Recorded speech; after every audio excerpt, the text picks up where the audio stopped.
whenever I was studying HND in graphic design or something similar, I had to make some money, so I worked at the pub. And whilst I worked at the pub, I had to make more money, so I did some freelance work. And that was a really good opportunity to sort of get familiar with somewhat commercial design at an early age. And it also meant that I committed several crimes against typography. Yeah, probably about 20 in the space of an A5 sheet. But it was good, like, a good learning experience and everything else. We all have to go through that. So after freelance, shortly after freelance and shortly after studying, I helped co-found Front, or Design by Front, which ran for about 10 years. It was a good, solid web design studio with a good reputation. I feel like we did good work for nice people, and it was kind of like a good innings, right? But towards the end, maybe around 2010, there was a big change in the industry. So responsive web design started to be a thing because people were actually using, mobile phones and stuff to look at web pages, and web fonts became another thing. And both of those sort of collided and created some really interesting new opportunities for the kind of work that we were doing, commercial websites for clients and so on, but also created possibly as many problems because they were early stage ideas and early stage technologies. So the team at Design by Front developed Typecast. Typecast was kind of like a first of its kind or first of its breed, a web-based design tool specifically for web typography. So that was really interesting. We had lots and lots of fun. We had a challenge in balancing that versus the client side of the business. And in 2012, Design by Front and its team and Typecast were acquired by Monotype, who are the world's largest type foundry.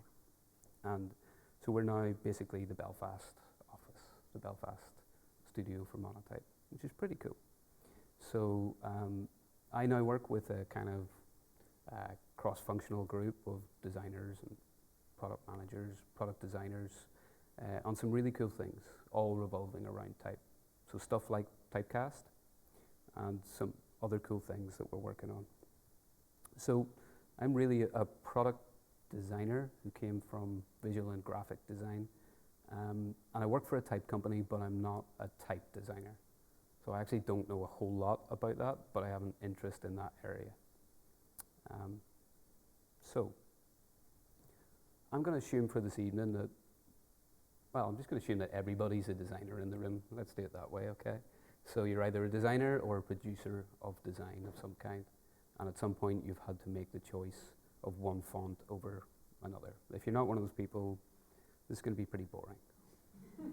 So I hope if you're all designers that you agree that design makes the world a better place, right? And type, fonts, text is a big part of that. So in the things that we see, online and offline, the designs that we think are iconic and everything else, I'm most interested in the type component most of the time, but it sometimes carries more than the kind of the visual side, and sometimes it sits back, far back. Fonts are like half products. They're building blocks used to make something bigger.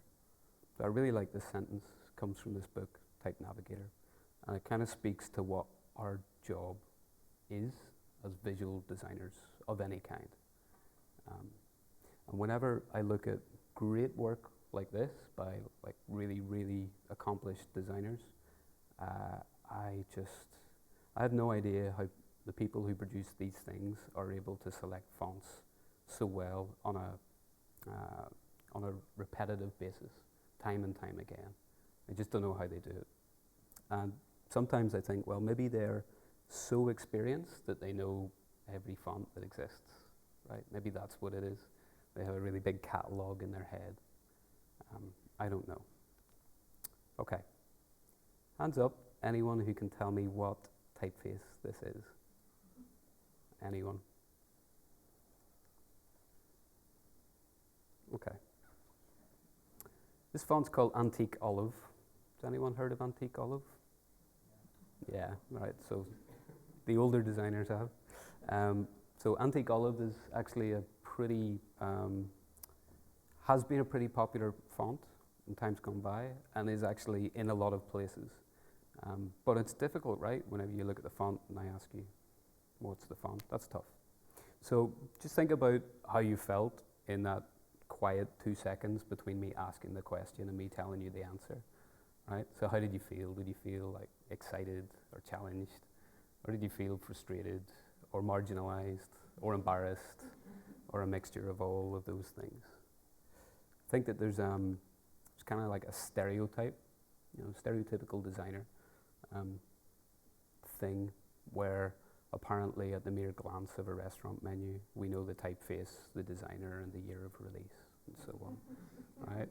And sometimes, that stereotype suits us, and other times it doesn't go our way, like Antique Olive, right? So this is something that I'm happy to admit is hard. So recognizing, choosing fonts, everything. Like, even though you work with type all day, and as an industry, we like to sort of celebrate the depth of type and its complexity. We probably don't talk just enough about how hard it is in some areas. And for me, choosing type is one of those.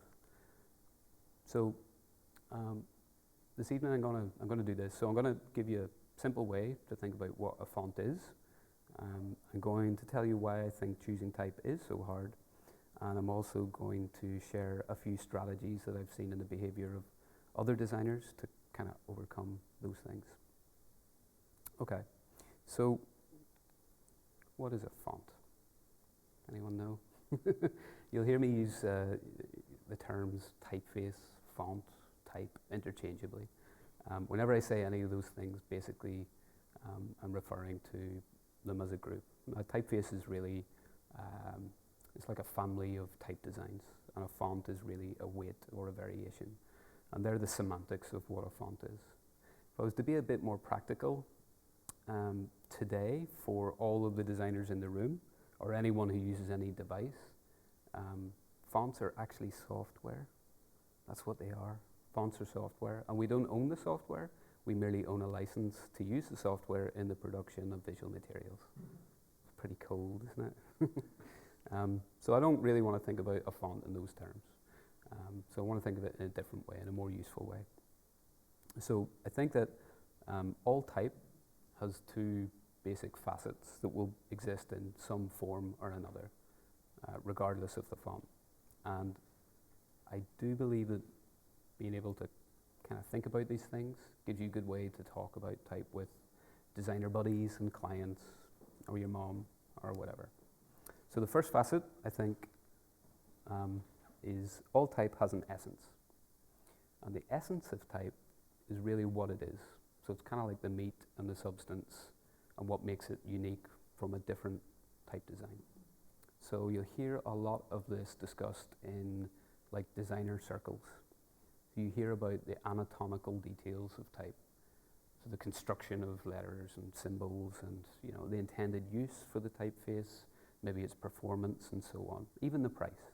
Those are all aspects of what the font is.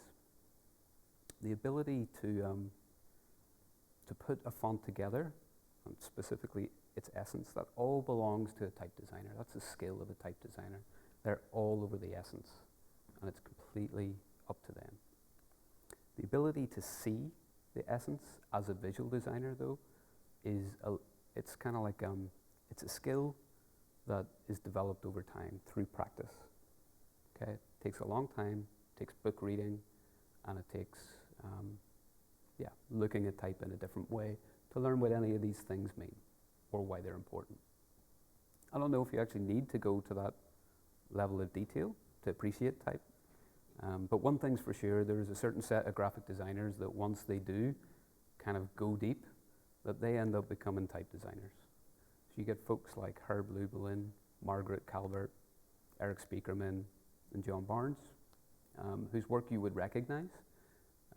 They all started out setting type before they kind of took a deep dive in designing type. So if you hear in the design studio or people around you talk about, that font has a generous X height or nice open counters or asymmetric serifs and all that stuff, they're talking about the essence of type. If you don't know what they mean and you want to brush up and you are, let's say, a designer or a busy student, I recommend Type Matters. This is a really nice little handbook that will sit nicely next to your desk and will give you a kind of good high to mid-level summary of the essence of type and lots of other good things.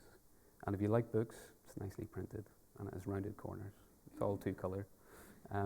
If you want to go deeper, The Geometry of Type is probably the best book to date, in my view, for looking at the anatomy of letters and things.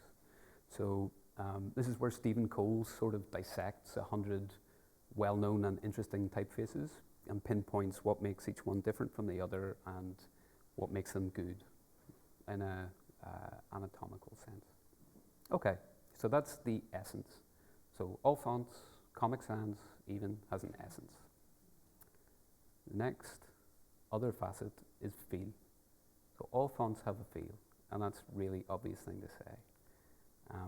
So whenever we think about feel, it's kind of like in that split second, once you've seen some text, no matter what font it's set in, there's some kind of message that goes through your eyeballs and into your intuitive right brain that says something.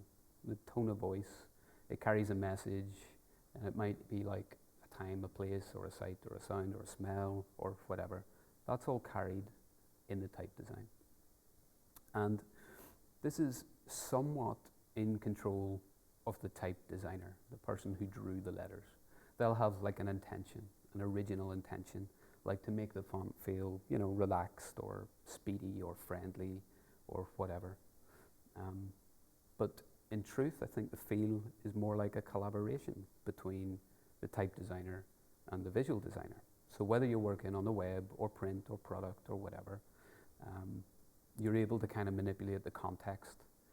So A, you can select a font and choose one over the other, and B, you can kind of mess with its surroundings, right? Which is what will help change the feel of that font. The other thing about feel is it's kind of, I don't know what I should say, it's tricky to talk about. It's tricky to sort of describe the feel of a font. It's like good wine, right? So you can't really describe the taste without sounding like a bit of a prat. It's the same sort of thing. It's very kind of wishy-washy. If you're interested in the feel of type, especially if you're in the line of art direction, you should buy the Type Taster. So this book came out last month, and when you sign up, if you buy it directly from Sarah Heintman, you can punch in what personality type you are when you buy the book, and it'll come typeset in a different font. That's cool, isn't it? And if that doesn't make you want to buy it, it comes with 3D glasses. I'm not kidding, 3D glasses. Okay, so essence of type is kind of like this carefully balanced concoction made by the type designer in a lab somewhere. And then that produces, a feeling. So that's kind of the result of the product. And the feeling can be interpreted in lots of different ways. It's up to us as designers of all kinds to understand enough of the essence of type to be respectful to type designers and typefaces, and also to get the most out of type, to just know enough about it there. It's also up to us as designers to understand what the communication goals of the end text will be, and therefore what the user, the reader, whoever needs to feel. So in that way, we're kind of like, our job is like a conduit between the type designer and the reader. And you might have been thinking that you have nothing to do with the type designer, but I think there is a relationship there, tacit or otherwise. Okay, so if that's a font, let's talk about choosing type. So I said that I'm not one of those designers who can spot a typeface at 100 yards. I'm also happy to admit that choosing type is really, really hard, and I find this personally, and I work for a font company, There's a lot of fonts. It's kind of like whenever I think about the number of options and variables, the number of contexts, like screen, print, and small devices and big devices, and low resolution and high resolution, and all those things. It can be kind of like too much, right? Too much to think about. You kind of get stuck in the fog. At some point in time, Adrian Frutiger was put on the spot, maybe in a magazine interview or something. This is the guy who designed Frutiger and lots of other good typefaces. And he was asked a question. They were like, "Hey Adrian, why do you design more fonts? Surely there are enough fonts in the world. How could we possibly need more fonts?" And he said this, which I think is both a lovely way to diffuse a question like that, and also just a nice way to think about type, the feel and the essence and everything. And he's kind of tapping into something that was as true when he said this as it is now. It kind of, forgive the pun, but the kind of thirst for type is growing, is developing all of the time. That was from Creative Characters, a printed version of an email newsletter that comes from myfonts.com. Myfonts, excuse me, is the world's largest marketplace for fonts.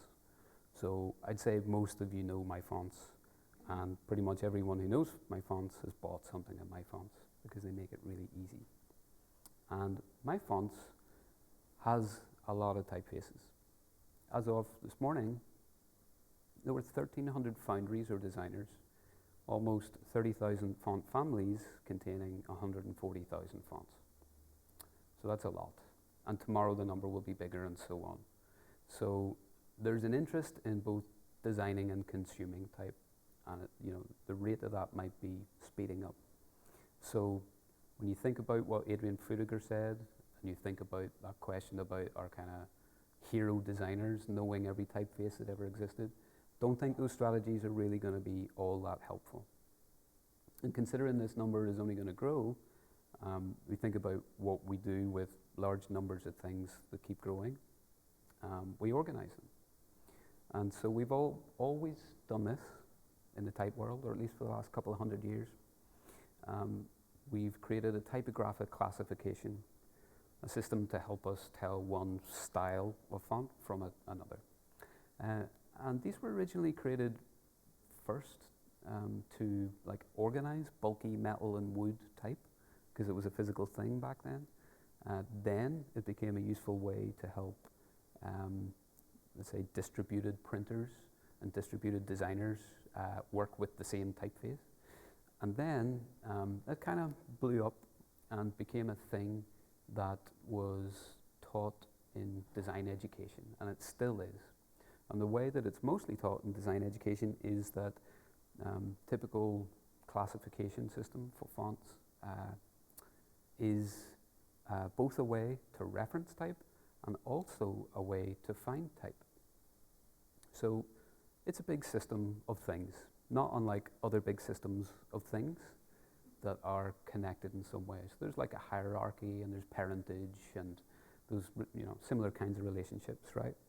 But this is where I think classification has a bit of a weakness as a way to find the right font. Because, well, let's say we were trying to find an animal, right?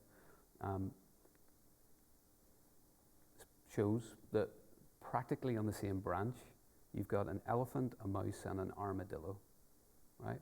So they may share some characteristics in essence, but in feel, they're very, very different, right?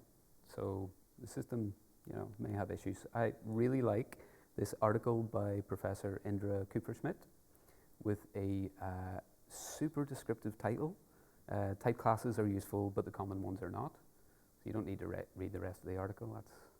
That's it. And she sort of puts forward this idea that the type classification system that we all were taught in college and that we use as designers, that include terms like, serif, sans serif, modern, transitional, and so on, are not that useful, or at least they're a little impenetrable for, let's say, a student, because they're based on historic eras and reasons that are largely out of our control and not a whole lot to do with the design of the type.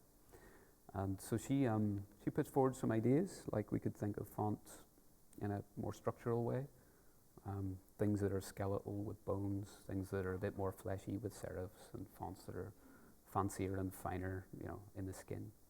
And she talks about other systems like micro-classification, which are kind of like the tagging systems that you'll see on myfonts.com to describe something that's goofy and also funny and also thin and also free. She talks about all of those things, and at the end of the essay, she basically has to submit that the real challenge is coming up with some kind of shared language that a student, an entry-level designer, and a master of the trade can grasp. So that's always going to be a challenge, and I think for some time we're going to be stuck with a classification system that goes back a couple of 100 years. Okay, so classification systems, kind of useful sometimes, still stuck in the fog, right? So I said that I worked on some projects that involved type over the last few years, and in doing that, it's kind of forced me to spend some time with designers. So I've probably spoken to hundreds of designers about how they think about, use, and choose type. And when I ask them, how do you find the right font? What is your finding strategy? They often tell me classification. I use classification. Is it serif? Is it sans serif? Whatever. And that's okay. That's what they say. But whenever I observe their behavior, it's quite different. Classification may become a component of what they do, but it's not really what they do. So this is nothing terribly scientific. It's based on kind of my view of the world. But by far the most prevalent ways that I see designers choosing fonts is by falling back to the safe ground. It's by revisiting the familiar, and it's by braving the new. Those are their primary strategies. And it probably seems kind of obvious whenever you see it here, because these happen almost on a subconscious level. It's a behavior that's in most designers, I would say. Let's talk about a safe strategy. So picture this. It's the start of a new project, and it's your first opportunity to think about the type. Where is the safest place you can go? It's the brand guidelines, okay? Because if there is a brand mandate and a font decision has been made somewhere and you're merely inheriting it, then there's no decision to be made, okay? That can be, I'd say, useful sometimes and also frustrating if you don't agree with the type choices. But that's not always the case. And some of us work on projects like that some of the time, and then the rest of the time we're in a situation where we have to choose fonts, right? That's where I see the safe strategy of relying on fonts reputation. So we all do this as designers in one way or another. It's kind of obvious why you would do this. The late Massimo Vignali, who would be recognized really as one of America's greatest graphic designers. He designed the New York subway, American Airlines branding, and things like that, things you would recognize and say, that's both functional and pretty. He got into just a little bit of a tough spot later in his career for saying this. And he didn't just say it once, he said it a lot. And the design community, a lot of them were kind of like, what? And the type design community were kind of like, what? And so sometimes he said, we only need 3 or 4 fonts. Sometimes he said, we just need a dozen, maybe 6. And it kind of gave way to this legend of the Vignali 12. This is the set of fonts that he used most frequently in his design work. And I think this speaks to a safe strategy, okay? There's kind of a comfort whenever you see these typefaces. And I don't think it's quite like this. This is a phrase that was popular in software and hardware circles in the 70s, right? So if you had to buy a computer, which was the size of your house, it cost a lot of money, and so it was a big risk. So the safest thing was to buy from IBM, okay? You wouldn't get fired. And And then in the 80s, it was probably Microsoft, and now it's probably Apple. And so even though it's kind of like it's similar, it's not. It's different. These 12 are not only very well made, like an IBM computer was in the 70s, for instance, and like Apple is now, but they represent something different, I think. If you look at the typefaces, they're all a little bit different, and each one is kind of like a best in class for a category, or a usage, or a style, or whatever.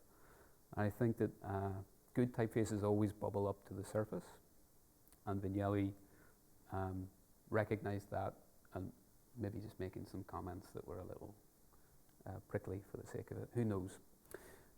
Okay, so what other safe strategies do we have? Well, surely we could choose the most popular font. So we could do that every time, and everything would be just fine. So for your next annual report, you're probably going to use Arial, right? Because that's possibly the world's most used font, because it's on everything. And if that doesn't work, then maybe we would use the safety of, let's say, the best made font, right? So you might choose Lexicon, which is a very, very, very well made font. It's $5,000 just for the family. So here's a cheaper tip. If you need to go to a safe place, this article from 2010 on Font Shop's website is really excellent. I've been using it blatantly since 2010. It's called the 100 Best Typefaces of All Time, and its curation is excellent. It's a very, very well-balanced, well-referenced, and timeless set of typefaces. I have a feeling that the geometry of Typebook that I referenced earlier is based on these, but I might be wrong. So that's one for bookmarking. That's my top tip for safety. Okay, strategy number 2, the familiar. So we all have familiar fonts. They may be our favorites. They may be fonts that team members have recommended or just use a lot. So, you know, by osmosis, they end up being familiar to you. Or it may just be a font you shelled out a lot of money for, and you feel like you need to get your money's worth, so you use it. For whatever reason, your familiar fonts become comrades, right? Allies, the go-to places when you're in a tight spot. And you know, if you think about some fonts that may be familiar to you, that's okay. We don't often analyze why we use the same fonts over and over again. We probably think they're good and that's it, let's get on with the job. But if you do begin to consider those typefaces and the mixture of essence and feel again, you start to look at them a little bit differently. So you might use Garamond Premiere Pro because its italics are so well made. Its uprights are fine. You might use all of Caslon 540 just for the W. Just for that W, and I wouldn't blame you. It's extremely well made. Open Sans you might use because it's really lightweight, very sharp, and it's free. Those are all the qualities of the essence of the type. So those fonts or weights or specific characters or whatever, they're kind of appealing for the essence side and their geometry and their usage and so on. And then there's the other side. One of your familiar fonts may be Neue Grotesque or Haas Grotesque in extra light because you want to be Johnny Ive, right? Might be Bar Bodoni for those occasions where you just need a little bit more class or fashion without having to think too hard. Might be Gil Sans just because, I don't know, fits the period or whatever you're working on needs a little more strength and pride and so on. How can you tell what your familiar fonts are? They're probably at the top of your font menu. Probably, right? So you probably used some of these 5 minutes ago, different ones 10 minutes earlier than that, and some other ones just before lunch. Your familiar fonts also kind of follow you around, right? So typefaces can stay with you, whether you like it or not, for days, weeks, years, decades. And you might want to try a little exercise that I tried this week, which is to kind of rifle through your personal and commercial portfolio and look at what fonts come up most often, right? The 5 or 10 like it or not, are your most familiar fonts. So these were mine. And whenever I saw this set of fonts, my initial thought was, well, I really like type, and I look at different fonts all the time, and I use all kinds of mad stuff. This looks like everyone else's list, is what I thought. So these fonts are really well made. I cannot deny that. These fonts are really, really good. So they totally fulfill that part of the satisfaction from the familiar. But I think my originality as a designer, or my type DNA, felt just a little bit threatened, because I thought, well, half of those fonts are on the safe list. What does that say about me? And I think if you kind of set those, designer emotions off to the side, and you think about your familiar fonts, there's a real strength in that strategy. There's a hyper strength in it, and we rely on it. It's our biggest crutch, really. Use the things that you know intimately. Their strengths and their weaknesses and so on. Like I say, maybe just the W is enough. So I said, comrades and allies. The strength is also their weakness sometimes. You spend a little bit too much time with them. They become like roommates rather than comrades. You have to tell them you're going to move to America in order to, yeah. So sometimes instead of those kind of workhorses, you need stallions, horse slide. So designers understand trends really well. That's kind of what we do, right? It's part of what keeps us in work. And I think when a new trend or fad comes along, we greet it perhaps with equal amounts of anticipation and cynicism. It's just the way we are, right? Because popular culture has an ironic weakness. It saturates, it eats itself, and therefore it keeps moving. And that's really what the new strategy is about. So that's where designers, it's kind of like our special place, or a holy grail, or something like that, to use something that no one else has used before. I think there's a couple of reasons for this, and I could broadly chunk them as being internally satisfied, or gaining internal satisfaction, and external satisfaction. And so internally, the satisfaction may just be, well, this is a change. It's not the safe and the familiar fonts that I'm used to, it's something different. It might just be that. It might be that you're learning something. So by working with a new typeface, you're kind of, you're stretching your muscles a little bit as a designer, and you're gaining more experience, you're getting a little bit better. And we all have that in us as well. I think also internally, all designers have some secret list of fonts they really want to use and haven't had a chance yet. You may not have written them down, but they're definitely there.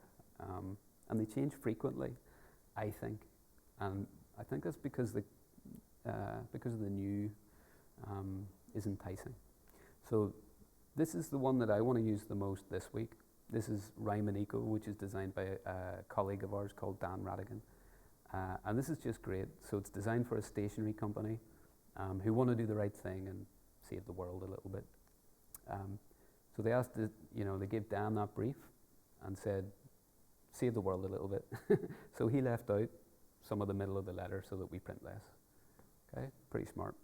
And actually creates some really beautiful letter forms. They're really nice. And I really want to use them, and I really want to be the first to use them, but I can't because I don't print anything anymore, so there's really no need. So please go ahead and use that. It's free on that URL. So we all have typefaces like that, right? I've seen it first. I'll be the first to use it, and so on. And that's what speaks to the other kind of satisfaction. It's this external adoration that we get for being the first and for creating work that's notable, especially with a new typeface.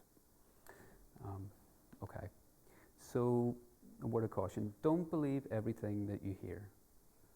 Very old wine isn't very nice. It's very expensive, and that's the reason why we don't know that it's not very nice, okay?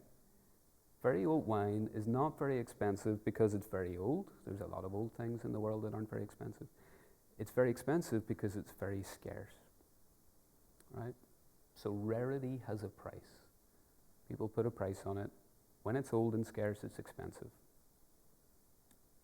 When it's new and rare, I think it's even more coveted because you can only be new once and then you're old forever, right? So Antique Olive was new in the 70s, and it might have felt like it's new, a few times since, not sure. But that's kind of like the cautionary tale. Brandon Grotesque, which I'm sure you all know, was released in 2010. So Brandon Grotesque by HDV hit a real sweet spot. This happens sometimes. The typeface came out just at the right time. So in graphic designer terms, there was a resurgence in rational design, kind of like of 20s and 30s style rationalism. It was coming in from one side, and then from the other side, there was responsive design happening, and that led to flat design, yet more rationalism. And Brandon Grotesque was designed for print and web, and a very, very well-made font. It also spoke to things that we recognize, like Futura and so on. And it just, as I say, hit that sweet spot, and has been ever since. It's super popular, super performant, and everything else. It is also very copied. It's highly imitated. So every week, I see a new Brandon Grotesque. Some of which are pretty well made, others aren't. But there's a cautionary tale there. So through no fault of its own, who knows, Brandon Grotesque may drown in the copies out there. I don't think it will. I think it's good enough that it's going to keep bubbling to the surface like Antique Olive. But there's a cautionary tale. Okay, the other thing that is scarce is places to find new fonts. By the nature of their newness, they move on pretty quickly. So a few tips. My Font's Hot New Fonts page has become so important to designers that it's now the first item in their navigation bar. And if you view this page, it'll change on a daily basis. Fonts sort of vie for position. It's a really, really good resource, and it's actually reflective of the community buying and everything else on there. It shuffles around a lot. There's a lot of type on there. That's a good thing, and also not so good. I would say if you're working in the area of art direction, it's also a really good place to gauge what the trend is, or what the kind of the need is at the moment stylistically. Just scanning down that page, you will see a kind of a different aesthetic than you would have 6 months previous. So that's kind of like a fast place. A little slower is Typecast. So Typecast's website is updated maybe once or twice a week. And what they do is they cherry pick great typefaces from lots of independent foundries and places like fonts.com. They especially like the kind of combination of a font that's really, really new and has some kind of introductory offer, but also has top quality essence and a feel that's now and desirable and everything else. So you should definitely bookmark that one, check it once a week, all kinds of good stuff on there. Slower again, in an annual cycle, is Typographica's favourite websites of the previous year. So this was just published last week for 2014, and Stephen Coles and friends have done just a great job. Every time they've done this, they've done a great job of kind of describing both the mood of the moment and probably what's going to be for the next 12 years, as well as, let's say, obvious and popular foundries and lesser known sleeper hits. If you scroll down to 20 or 30, I guarantee that half of those will be well used within 12 months. You'll see them other places. Well-made fonts, good variation of essence and feel. And so then for new fonts and a new strategy, a book might seem a little bit strange to reference because printing is slower than websites, right? But I really recommend this. This is practically the only book, the only type book that I have sitting beside my computer. Even though it was created in 2013, it did a really, really good job of identifying good type that was likely to become well known or great or cherished by designers and so on. So if you don't have it, buy it. It's great, and it has some articles in there. And that's the only printed thing I could really recommend for the new. So those are the three places that I observe designers going. Okay, so I ask them, how do you find fonts? They say classification, and then they go and use the font they used 5 minutes ago. Okay, a familiar strategy. And it's not that there is a better or worse strategy amongst these. It's more that if you're aware of them, you can draw on them at different times. So I do believe that the behavior of being safe, familiar, and new exists in all designers. Like I say, it's nothing scientific. But if you can see it in yourself, and you think about the practicalities of working as well. So if you're a commercial designer, as a freelancer or in a design studio, there's always a tension, right? There's always these kind of pooling priorities. And for most design businesses, that's about managing risk or certainty. It's about time, which equals cost. And it's also about quality and reputation, which I summarize as kudos. Those are the things that really keep the business going and ticking over. It's the trifecta, right, of design businesses. If you're aware of these and also aware of your strategies, you can mix up your strategy depending on the need, depending on the project. So if you have more time, maybe you can look at the new and so on. So it might be, for one font that you very quickly go to safe ground, you type in Helvetica, 2 minutes later it's not working, okay? So then you switch to your new strategy. Oh no, I've spent 10 minutes doing this, that's too long. And back to the familiar you go. And that's okay. You're just mixing up the strategies, totally fine. And I bet we all do that, we just don't recognize it in ourselves. And so I think that's the main thing I want you to take away. If you recognize that behavior in yourself, be more conscious of it. The next time you're getting frustrated, you've hit a dead end or whatever, and it might just be a little bit of help. I do think that it is a designer's privilege to learn a little bit about the type that they use in essence and feel. The book learning part is the trickiest bit, I think, for essence. It takes time, we're busy, and so on. So reference things like that Type Matters book, reference websites, get a quick dose of it. I do think that choosing type is not recognized really as being a difficulty when it is, and when it's done wrong, it can waste time and money as well. And I do think that we all have some kind of strategies for finding type, we just don't realize it. And if we spend a little more time focusing on that and being aware of it, then we'll make better choices. And that's me. Thank you.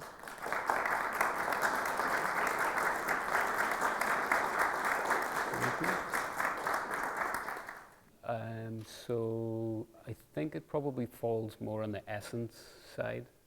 So typographically speaking, a font is better made when it has a good internal balance, a good aesthetic to the type designer. And then in use, in practical use, it looks good at all different sizes, and if possible, across different mediums, print and screen. A lot of this is quite obvious, really. I think that the margin, which is perhaps more interesting, the margin of error is very, very slight. The test is there room for it? In Vignelli's 12, would you swap one out for it?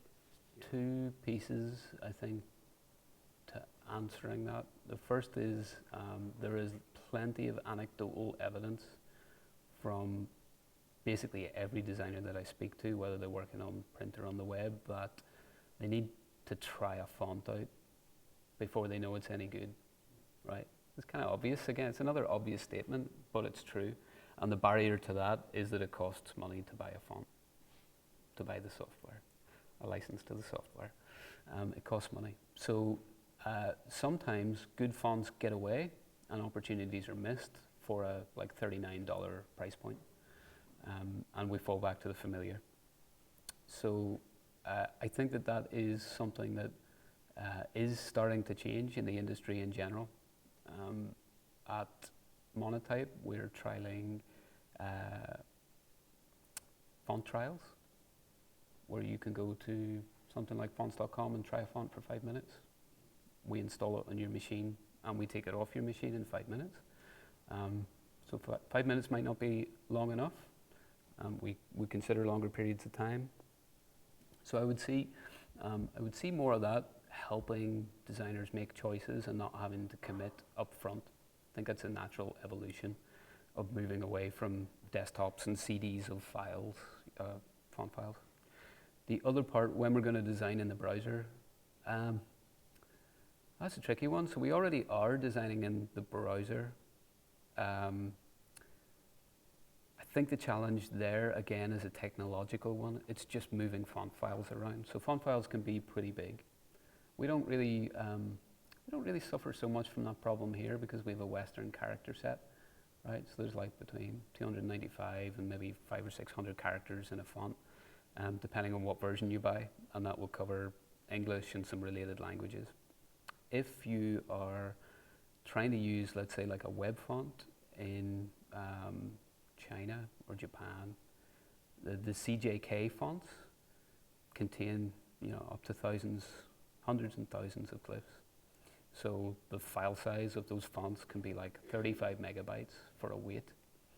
And so there's a technological barrier to moving fonts around quickly and so on. So yeah, I think that's what's in the mix, and there's definitely some way to go, definitely, before we're all designing in the browser. I'm not sure if we're going to be there for print design any day soon, that's for sure.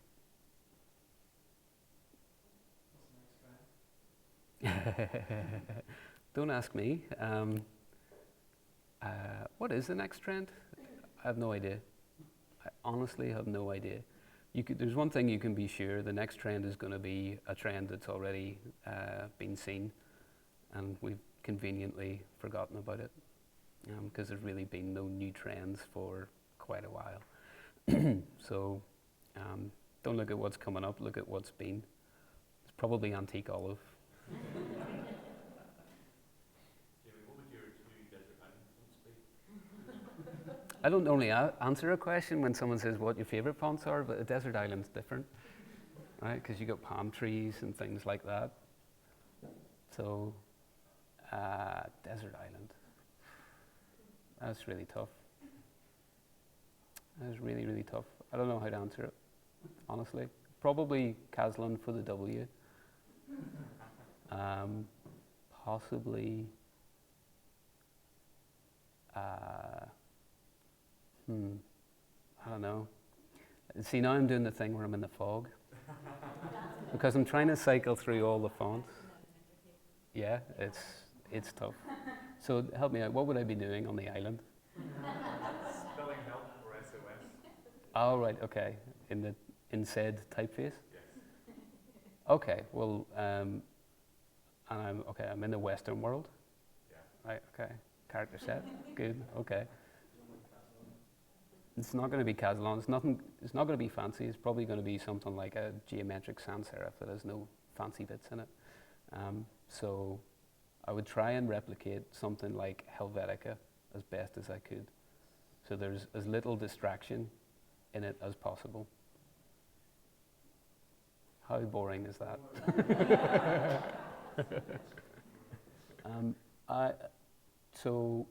I think that they fall into two categories.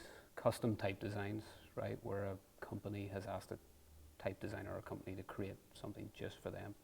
I think there are vanity custom type designs, which is just about scarcity, right? And there's value in that, but it speaks to the vanity side of the business. Sometimes it's purely branding, sometimes it's ownership, and so on. I'm not sure. The other much more prevalent side is the usage of the type. So it's often what we would find in Monotype, and we do a lot of custom work, is that the company hits a wall, like a natural wall. It might be support for, let's say a language or specific characters or something in an existing font that just doesn't have it and it needs extended. That's custom font work. Or it might be that the look and feel that they want in a font that exists isn't performant enough. So it's not yet been adapted for the web, and it's not yet, done this thing or the other. Or it might be that they need something completely different, like completely new and different, like let's say a console manufacturer.